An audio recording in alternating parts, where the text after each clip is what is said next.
Hello. Welcome to part 2 of my 100 chickens drawing challenge. I'm Jessie and I'm drawing 100 chickens in different styles and using different mediums. In part 1, I drew a page of very simplified chicken shapes and colored them in with really bright neon colors, and it was super fun, so you should go check that out. And today I am using colored pencils again, but I'm using more natural chicken colors. And I'm also adding more detail to the drawing, so, depth and shadows and highlights and all that good stuff. Oh, I apologize for the focus issues on the overhead view. It's not like that the whole time, and I do have a second camera angle that I switch back and forth to. So just bear with me. I really like how this reddish brown chicken came out. I think it's one of my favorites on this page. I like the way the feathers look like they're overlapping. I think I did a good job on that part.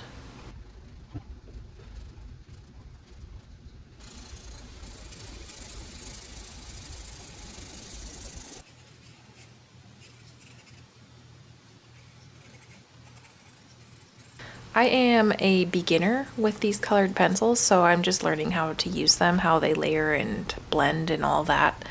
And I'm finding that it does take a lot of layers.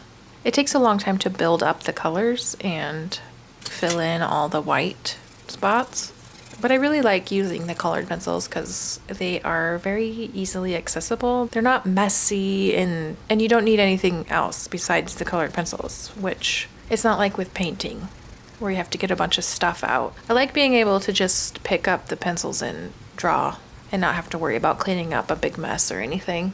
So that's nice.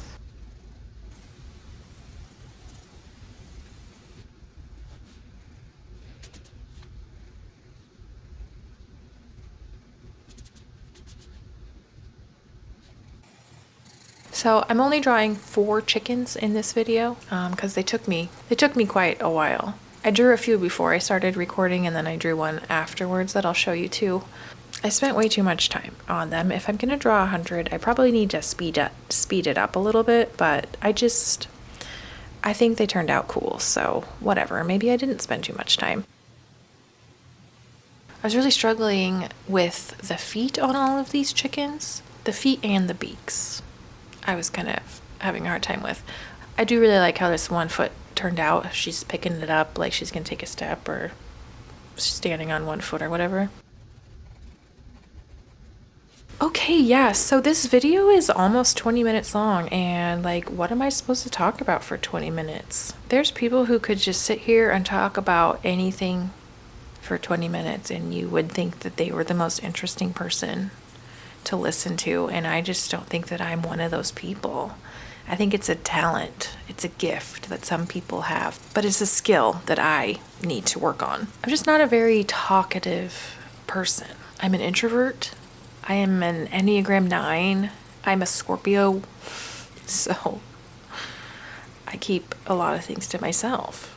And I'm a really good listener and I ask a lot of questions, but I just don't divulge a lot about myself. And I really have to think about what I'm gonna say.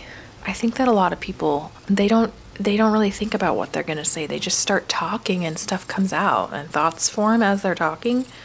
And that's just not how my brain works. And I do find it really interesting how people's brains work differently. I think brains are one of the most interesting things, the way they work and the way everybody's brain works differently. And it's weird because I feel like my brain is always noisy.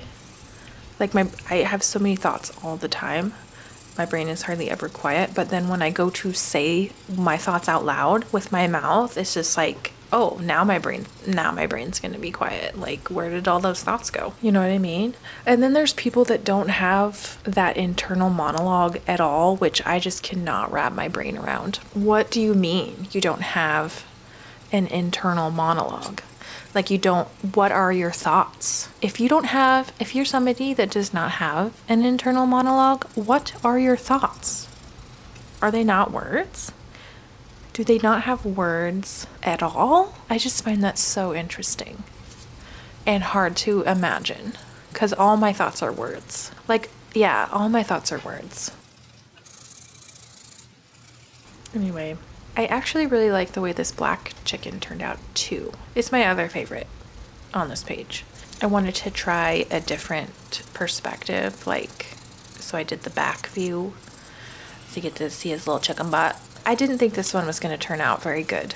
It took me a minute to figure out the direction that all the feathers should go and stuff. But watching this back, I feel like I could have left it at any of these stages and it would have looked cool. But I like where it ended up. I did all the layering and blending of the different colors and stuff, and I just think the end result was pretty successful. Even the feet, I even like how the feet turned out on this one.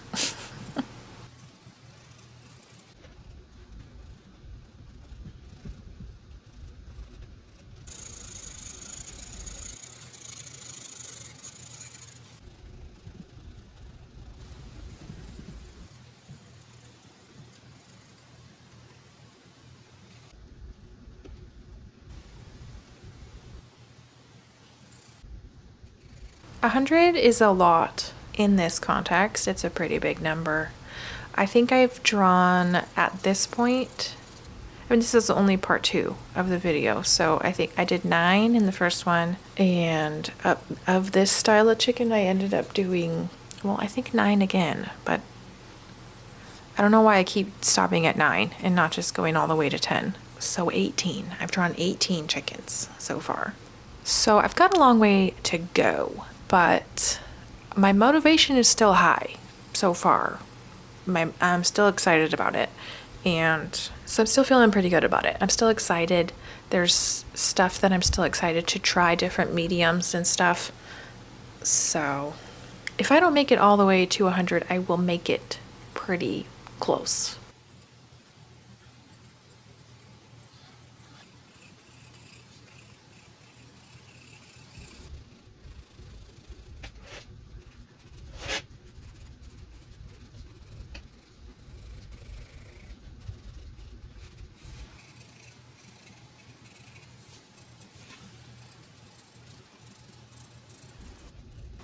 This white chicken was tricky because it's white.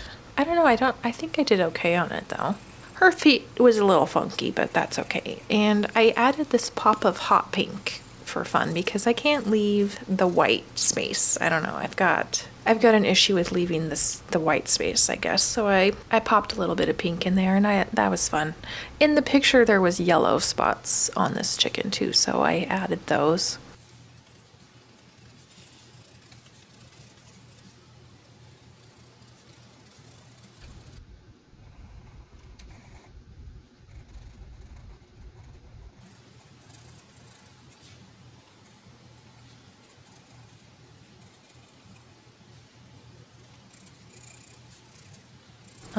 What else? What else should we talk about? Okay, so a thing that we could talk about is over the weekend, my husband and I watched the movie Memento, and I don't know how old you are watching this video, but I think that movie came out like 20 years ago. Let's see. 2000. Really? Interesting. 2000?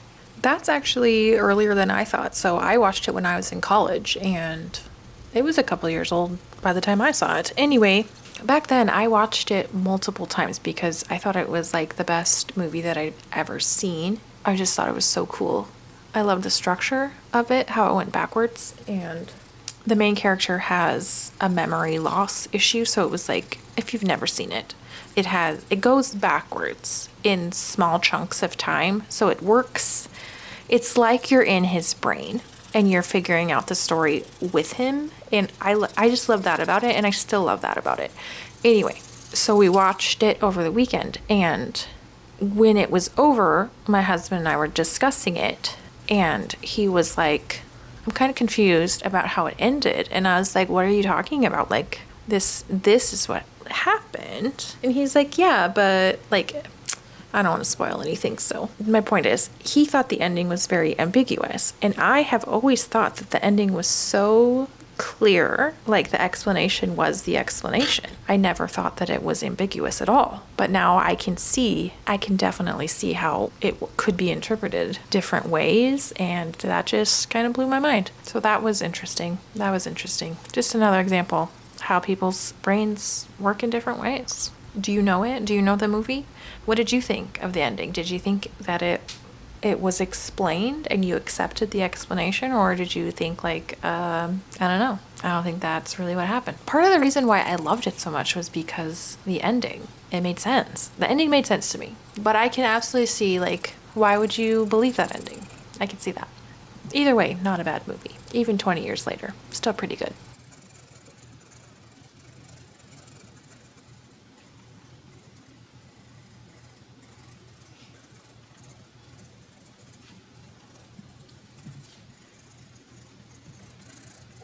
And then I attempted to do one of those really fancy blue chickens.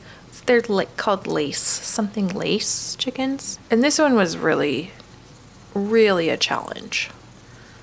And I'm not sure it really went where I was wanting it to go. But where it ended up is kind of fun. So it took a lot of trial and error with different techniques and colors. But that's the point of doing this exercise, is just to practice and try different things. So